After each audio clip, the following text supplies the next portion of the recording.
Hello everyone, welcome back. Today I'm going to be going over one of my favorite decks in Commander that I've made. This is Narcy Fable Singer. This is an Abzan Enchantress Saga deck. I'm super proud of how this deck came out. It took me a long time to actually figure out what worked, what didn't. Um, Super fun. I'm very excited to go through this deck list, and let's just jump right in without any further ado. Okay, so Narcy Fablesinger. This is a 4 mana legendary creature, human bard. She is a 3/3, and she has lifelink. She has whenever you sacrifice an enchantment, draw a card, and whenever the final ability of a saga you control resolves, each opponent loses X life and you gain X life, where X is that saga's mana value. So Narcy is very unique in which she's an aristocrats deck, but also a enchantress deck. It's a very unique way, and it's super fun to play. And so she wants you to flood the board with enchantments, just like your typical enchantress deck. But then she also wants you to sacrifice your own enchantments in order to draw cards, and then she wants you to play a bunch of sagas and just drain out the table and gain a bunch of life. So there's a bunch of ways you can run this deck. You can just do straight up Enchantress, ignoring sagas, which I think is wrong personally. You could do a lot of proliferating. You can do a lot of removing counters from sagas. You could do a lot of life gain. She gains you a lot of life if you have a lot of sagas going. I'm kind of doing a combination of, I guess I'm kind of doing like the bare bones. There's not anything like super crazy. There's a few proliferate things, but nothing too much. But this is a super powerful deck. It's super fun to play. This is honestly one of my favorite decks I've ever made. I love playing this deck. So let's just jump right in. And we are actually going to start with sagas instead of starting with creatures. We normally start with creatures here, but today I figured, if a lot of it is on sagas, we'll start with sagas. So in case you don't know, in case you're a filthy casual, sagas are enchantments that when they enter the battlefield and after your draw step, you add a lore counter, and then you sacrifice after however many steps the saga has. So this one would be sacrifice after the 3rd step. So when you play this card, it'll get 1 lore counter and it'll do that first ability. On your next turn, after you draw a card, it'll do the 2nd ability, and then on the 3rd step, on your 3rd turn, it'll do that 3rd ability, and then you will sacrifice it. So not only will you draw a card if you have Narcy out when you sacrifice it on that 3rd step, you'll also drain everyone. In this case, you'll drain everyone 4, and you'll gain 4, which is very good, especially because it's everyone. Each opponent is a very strong keyword. So Binding the Old Gods is our first saga here. This is a 4 mana, 3-step saga. The first step is destroy target non-land permanent an opponent controls. The second step is search your library for a forest card, put it onto the battlefield tapped, then shuffle your library. Notably, that does not have to be a basic forest. You can tutor up any forest. And then your last step here is creatures you control gain death touch until end of turn. Alrighty. Our next saga, is Death in Heaven. This is another 4 mana enchantment saga. This has the first 2 steps. So the first step is target player mills 2 cards, then exiles their graveyard. And then the final step here is put all creature cards exiled with Death in Heaven onto the battlefield face down under your control. They're 2/2 Cyberman artifact creatures. Next up, we got a classic saga here. This is Elspeth Conquers Death, a 5 mana saga with 3 steps. The first step is exile target permanent and opponent controls with CMC 3 or greater. The second step is non-creature spells your opponents cast cost 2 more to cast until your next turn. And the third step is return target creature or planeswalker card from your graveyard to the battlefield, put a +1/+1 counter on it or a loyalty counter on it. Our next saga here is going to be Jugon Defends the Temple. This is a 3 mana enchantment saga with 3 steps. Step 1 is create a 1/1 green human monk creature token with tap to add green. Step 2 is put a +1/+1 counter on up to 2 target creatures. And step 3 is exile this saga, then return it to the battlefield transformed under your control. So this These kind of sagas that transform do not sacrifice after 3, so you won't get that sacrifice and draw a card with Narcy out, but you will still get that final ability of a saga triggering. So just remember that. And it will flip into Remnant of the Rising Star, or Remnant of the Rising Star. This is an enchantment creature, Dragon Spirit. This is a 2/2. It has flying. Whenever another creature enters the battlefield under your control, you may pay X. When you do, put X +1/+1 counters on that creature. As long as you control 5 or more modified creatures, Remnant of the Rising Star gets +5/+5 and has trample. Equipment, auras you control, and counters are modifications. We're not too worried about that. That could be good in like a pinch, but honestly, it's just for the saga, 3-mana saga. That's really all that matters for this deck. One Ring to Rule Them All is our next saga from the Lord of the Rings set. This is a 4-mana, 3-step saga.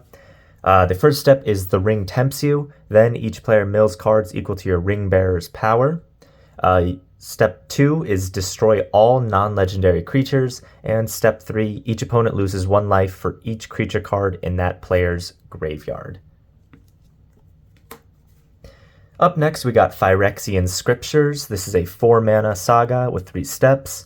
Step 1, put a +1/+1 counter on up to 1 target creature. That creature becomes an artifact in addition to its other types. Step 2, destroy all non-artifact creatures. And step 3, exile all cards from all opponents' graveyards. Okay, next saga here is Tale of Tinuviel. I believe that's how that's pronounced. I'm not the biggest Lord of the Rings fan, so I'm not 100% sure, but we'll go with that. This is a 5-mana, 3-step saga. Step 1, target creature you control gains indestructible for as long as you control this saga. Step 2, return target creature card from your graveyard to the battlefield. And step 3, up to 2 target creatures you control each gain lifelink until end of turn.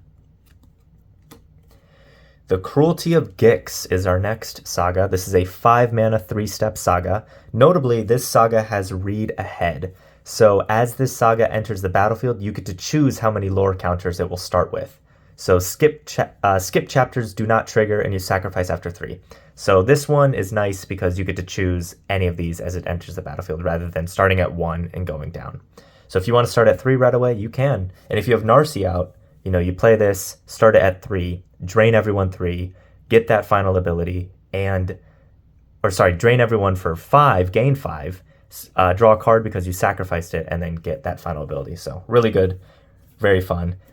So the first step here is target opponent reveals their hand. You choose a creature or planeswalker card from it. That player discards that card. Step 2, search your library for a card, put that card into your hand, then shuffle, you lose 3 life. Little demonic tutor, very nice. And step 3, put target creature card from a graveyard onto the battlefield under your control. The Eldest Reborn is a 5-mana, 3-step saga. So step 1 here is nice because each opponent sacrifices a creature or planeswalker. Once again, that each is very good. Then step 2, each opponent discards a card. Also very good. And then step 3, put target creature or planeswalker card from a graveyard onto the battlefield under your control. And notably, that is any creature from any graveyard. So very fun saga. The Mending of Dominaria is next. This is a 5-mana, 3-step saga. Step 1 and 2 are the same. And they say, put the top 2 cards of your library into your graveyard. Then you may return a creature card from your graveyard to your hand. And the final step is return all land cards from your graveyard to the battlefield. Then shuffle your graveyard into your library. Little reset button. The next saga is a 2-step saga. This is the Knight of the Doctor. This is a 6-mana, 2-step saga, as I said. Step 1, destroy all creatures. Step 2, return target legendary creature card from your graveyard to the battlefield. Put your choice of a first strike, vigilance, or lifelink counter on it.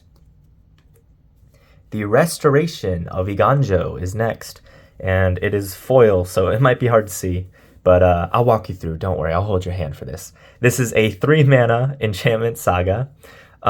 Step 1 is search your library for a basic plains card, reveal it, put it into your hand, then shuffle. Step 2, you may discard a card. When you do, return target permanent card with mana value 2 or less from your graveyard to the battlefield tapped.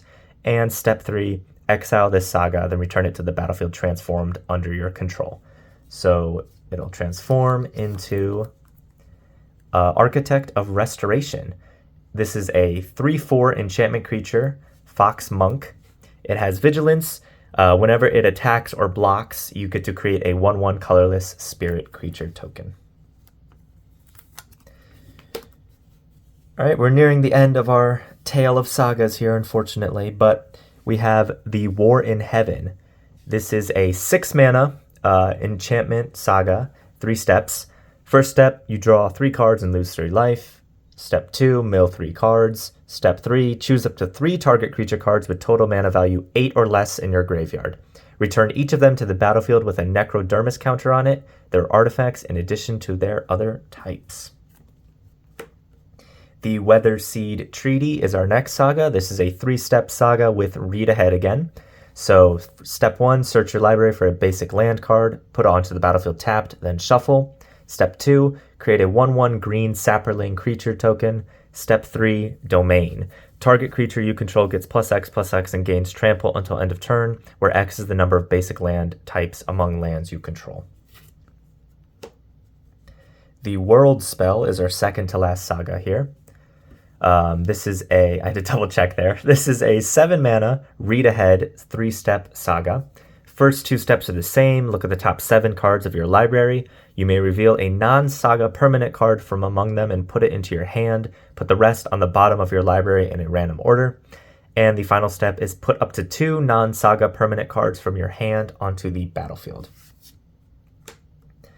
And sadly, our last saga here, but not our last enchantment, is the War of the Last Alliance. Ironic that it says last. This is a 4-mana saga with 3 steps. First 2 are the same. Search your library for a legendary creature card, reveal it, put it into your hand, then shuffle. Step 3, creatures you control gain double strike until end of turn, and the ring tempts you.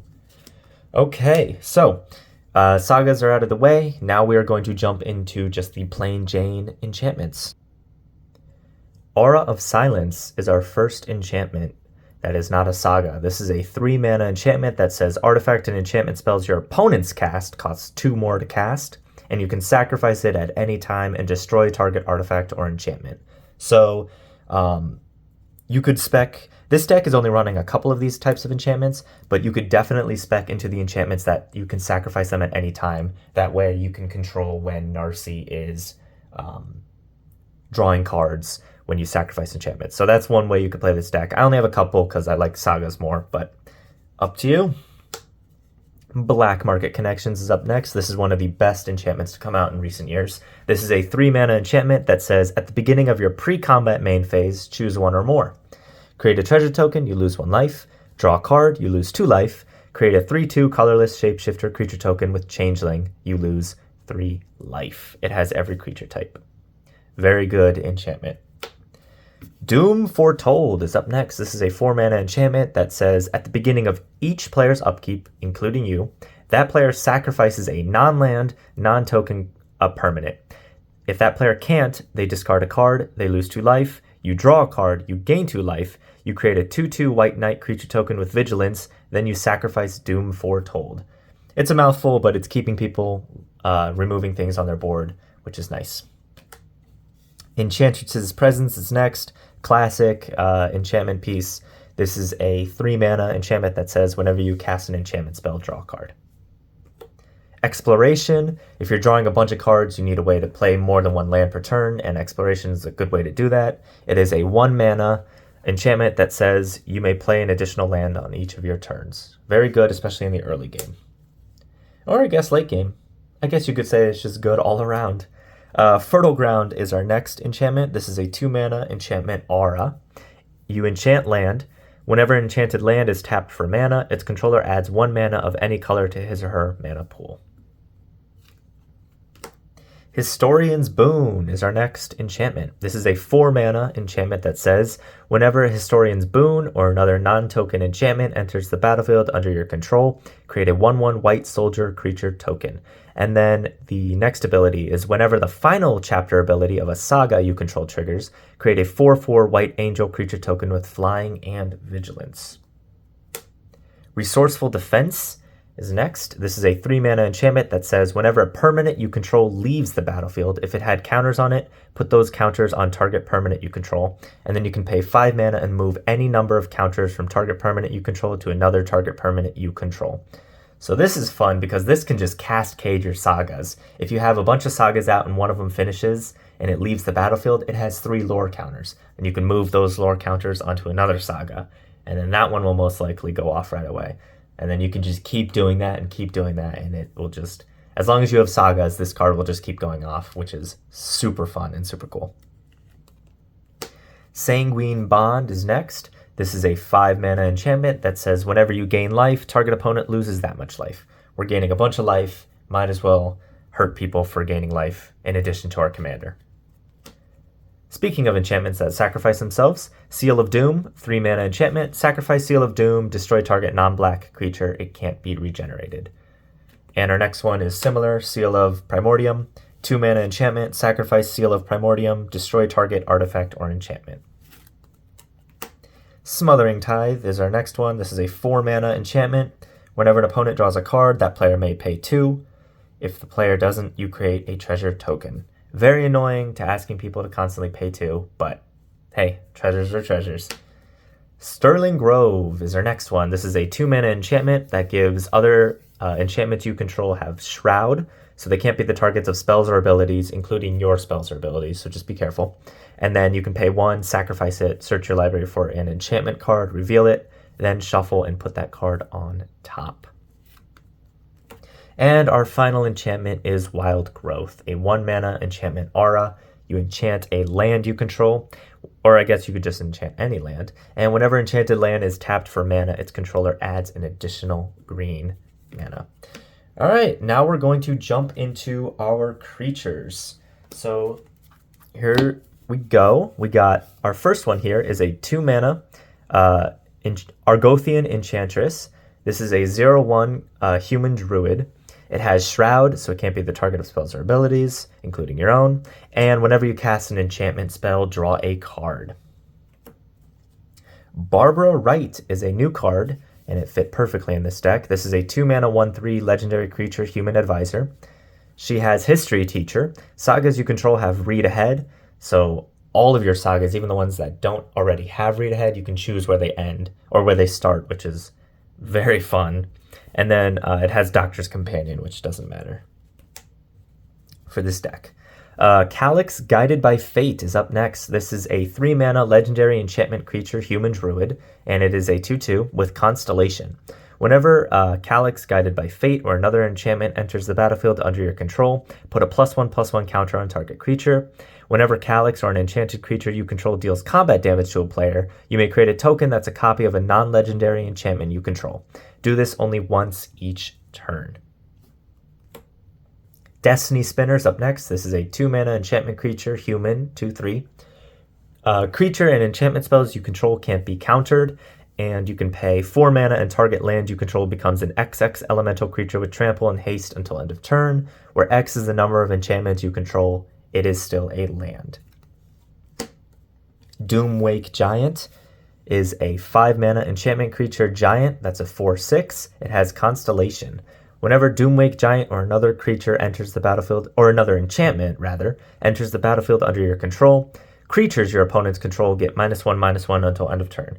So if you can storm out a bunch of enchantments, this will wipe the board just on your opponents, which is great. Eidolon of Blossoms, classic enchantress piece, 4-mana, 2/2 enchantment creature spirit. Constellation, whenever Eidolon of Blossoms or another enchantment enters the battlefield under your control, draw a card. Evolution Sage is our first proliferation card. This is a 3-mana elf druid creature. That's a 3/2. And it says whenever land enters the battlefield under your control, proliferate. So choose any number of permanents and or players, then give each another counter of each kind already there.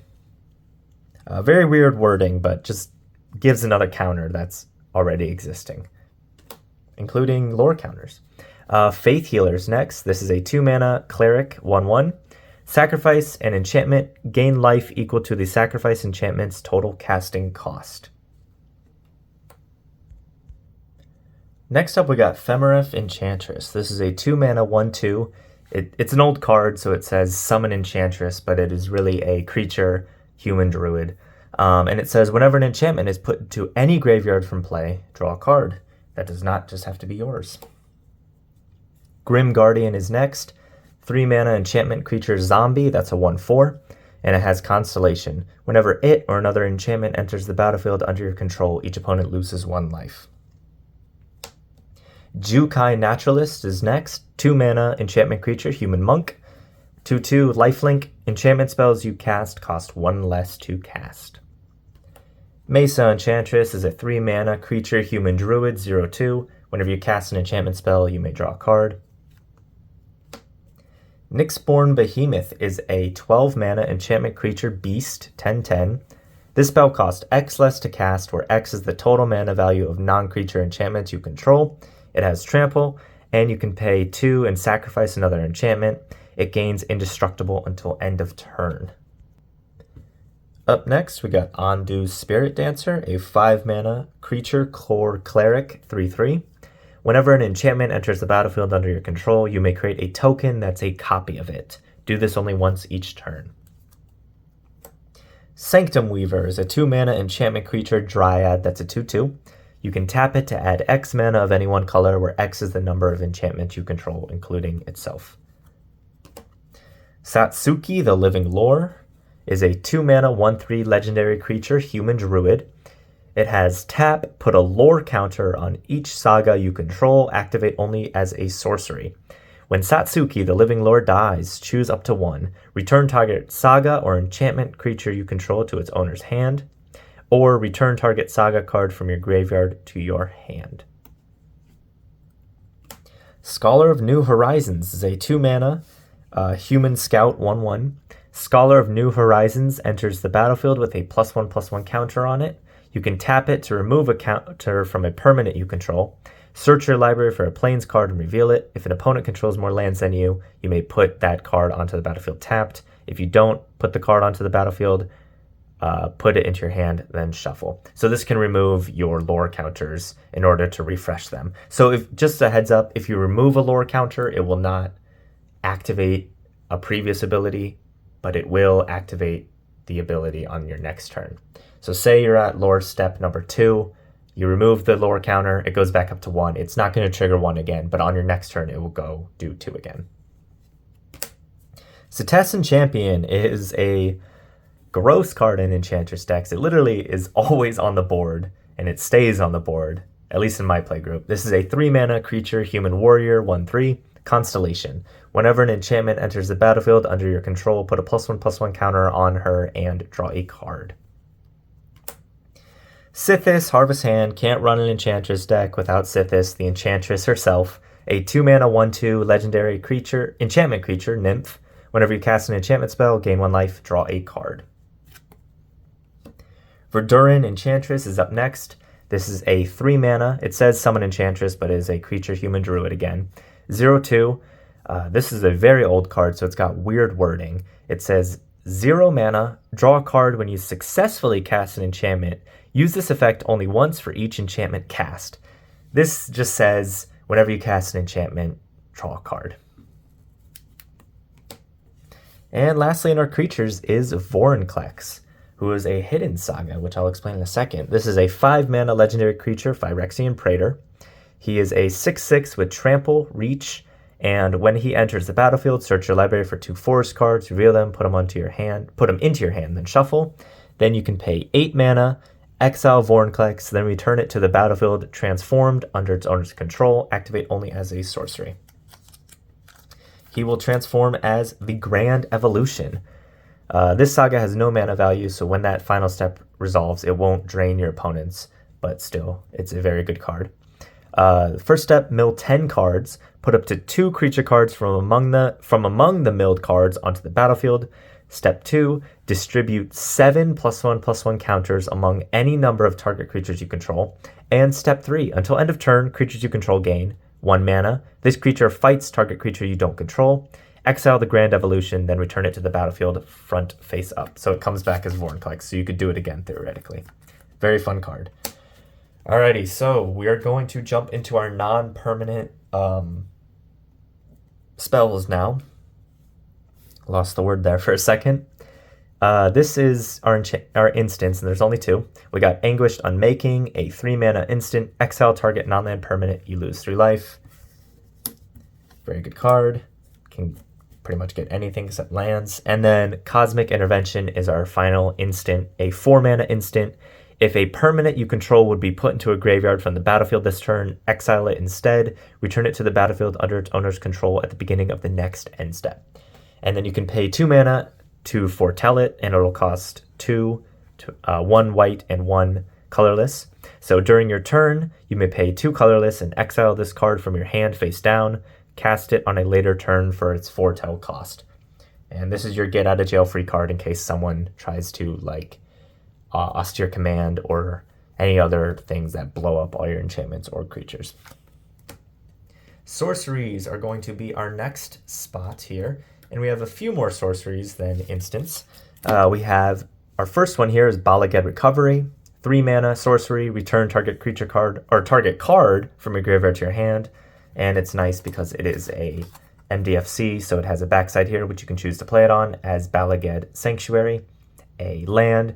When it enters the battlefield, it enters tapped, and you can tap it for green. Cleansing Meditation's up next, a 3-mana sorcery that says destroy all enchantments, and then it has threshold. Instead, destroy all enchantments, then return to play all cards in your graveyard destroyed this way. You have threshold if 7 or more cards are in your graveyard. This can be downright busted because if you have a bunch of enchantments and your graveyard's full, cast this, destroy everyone's enchantments, then bring them back. All of your enchantments, you can bring them back. And then if they're sagas, they just re-trigger all those abilities. Culling Ritual is great. Is a 4-mana sorcery. Destroy each non-land permanent with mana value 2 or less. Add black or green for each permanent destroyed this way. You could say goodbye to all of those little elves, those pesky mana dorks. You can say goodbye to those soul rings and arcane signets because this will just reap them and you'll gain a lot of mana. Eerie Ultimatum is up next. This is a 7 mana? 2, 3, 7 mana sorcery. This is a it says return any number of permanent cards with different names from your graveyard to the battlefield. I completely lost my thought there, but this card will basically win you the game if you can cast it and resolve it. Because if in the late game when all of your sagas have already resolved and they're all done, and you have a bunch of lands in your graveyard and creatures, bring all of them back, re-trigger all those abilities. It's disgusting. And apparently it causes brain rot in my head. Farseek is up next. 2 mana sorcery. Search your library for a plains, island, swamp, or mountain card. Put it onto the battlefield tapped, then shuffle. Nature's Lore pretty much does the same thing. 2 mana sorcery. Searches for a forest. Put it onto the battlefield. Does not have to be tapped, then shuffle. Replenish is a 4 mana sorcery. Return all enchantment cards from your graveyard to play. 3 Visits is Nature's Lore, but with a different name. 2 mana sorcery, search your library for a forest card, put it onto the battlefield, then shuffle your library. And finally, we have Unnatural Restoration, a 2 mana sorcery. Return target permanent card from your graveyard to your hand, then you get to proliferate. So choose any number of permanents and or players, then give each another counter of each kind already there. Okay, we're jumping into artifacts. Now, quick heads up. Since this is the first green deck I'm posting on my channel, I do not typically run Soul Ring and Arcane Signet or any other mana rocks in green decks, except for ones that fit with the commander. I would much rather just run a land in that spot or run a ramp spell. I highly suggest everyone do the same, but I understand the appeal of running a Soul Ring in a green deck. It's just for me, I don't really do that. So there will be no Soul Ring or Arcane Signet. But there is a Bolas Citadel, which is a 6 mana legendary artifact. It says you may look at the top card of your library at any time. You may play lands and cast spells from the top of your library. If you cast a spell this way, pay life equal to its mana value rather than pay its mana cost. And you can tap it and sacrifice 10 non-land permanents. Each opponent loses 10 life. Bolas the Citadel, if you have a way to shuffle your deck or draw cards continuously while you have it out, you're pretty much going to run away with the game. This card is one of my favorite cards ever. It's awesome and very good. Lightning Greaves is up next. 2 mana artifact equipment. Equipped creature has haste and shroud and equip 0. Gotta have a way to protect Narcy. Staff of Completion is a 3 mana artifact. You can tap it, pay 1 life, destroy target permanent you own. Tap it, pay 2 life, add 1 mana of any color. Tap it, pay 3 life, proliferate. Tap it, pay 4 life, draw a card, and you can pay 5 to untap it. Very good modular card, very fun. And last for artifacts, we got Swiftfoot Boots. Same thing as Lightning Greaves, got to protect Narcy or any other thing that you might want. 2 mana artifact equipment, equipped creature has hexproof and haste, and equips for 1. Okay, and our final category here is our mana base, or our lands. Starting off, we got Bo Seiju, Who Endures, a legendary land that taps for green.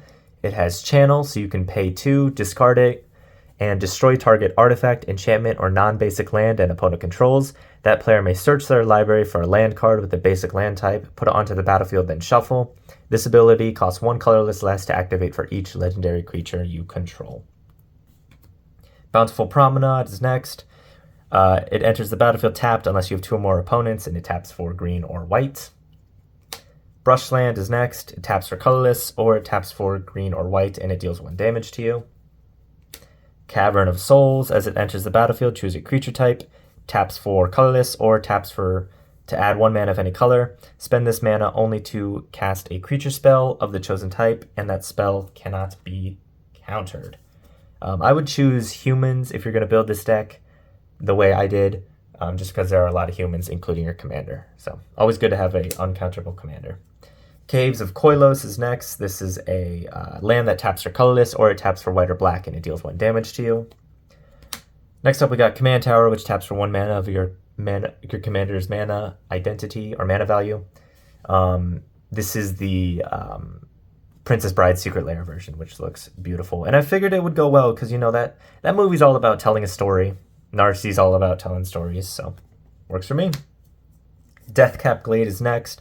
Enters the battlefield tapped unless you control 2 or more other lands, and it taps for black or green. Iganjo, Seat of the Empire, it's a legendary land that taps for white, and it has channel, so you can pay 3 and discard it. It deals 4 damage to target attacking or blocking creature. This ability costs 1 less to activate for each legendary creature you control. Fabled Passage, up next. Tap it, sack it, search your library for a basic land card, put it onto the battlefield tapped, then shuffle your library. Then if you control 4 more lands, untap that land. Godless Shrine, of course, is one of our national park lands. It is a plain swamp that taps for white or black, and as it enters the battlefield, you may pay 2 life. If you don't, it enters the battlefield tapped. This is Zion National Park in Utah. And then on the other side here is Joshua Tree National Park in California, which I'm going to keep it on that side. Why not? Hall of Heliod's Generosity is a legendary land that taps for colorless, or you can pay 2 and tap it.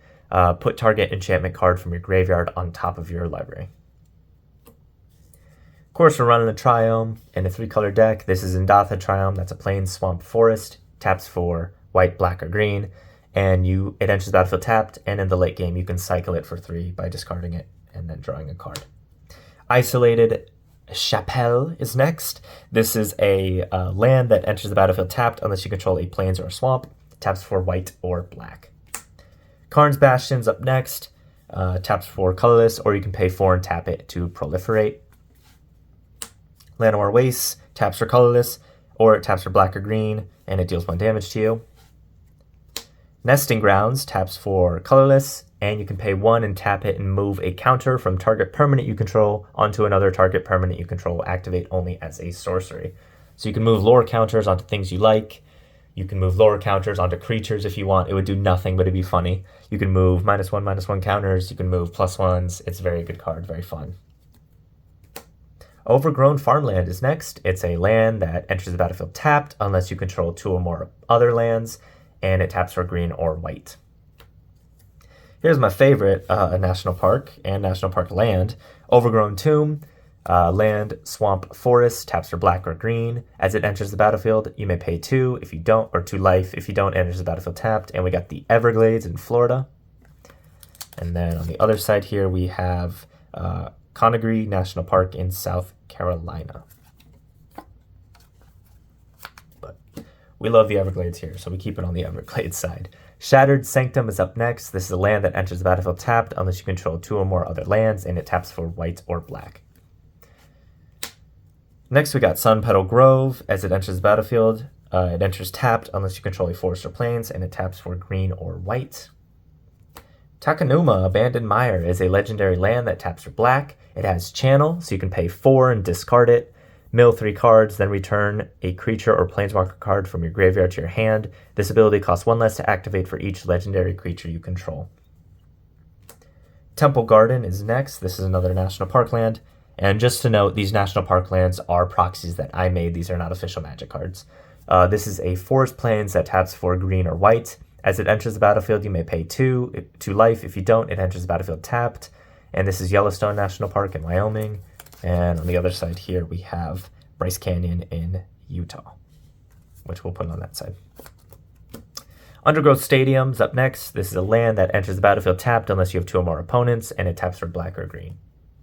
Urborg, Tomb of Yawgmoth is up next. Legendary land. Each land is a swamp in addition to its other land types. Vault of Champions enters the battlefield tapped unless you have 2 or more opponents, taps for white or black. Woodland Cemetery enters the battlefield tapped unless you control a swamp or forest, taps for black or green. Yavimaya is our last non-basic land. It is a legendary land, and it says each land is a forest in addition to its other land types. And lastly, we got these beautiful Nyx lands. We have 2 of each, so 2 forests, 2 plains, and 2 swamp. So yeah, let's wrap things up and bring back Narcy. Alrighty, so that's been my take on Narcy Fablesinger. This deck is very, very fun. I think Narcy is honestly super underrated. She's an amazing Enchantress commander, as well as just a commander in general. She's super fun. She's not super kill on sight, which is nice, so you don't have to worry about everyone gunning for you as soon as you play her. And yeah, I really hope you guys enjoyed this video as much as I enjoyed making it. Leave a comment about decks you'd like to see in the future, and mayhaps I will check it out or make one of them. Like, share, subscribe, all that stuff, all that YouTube buzzwords. And I'll see you in the next one. Thank you so much. Bye.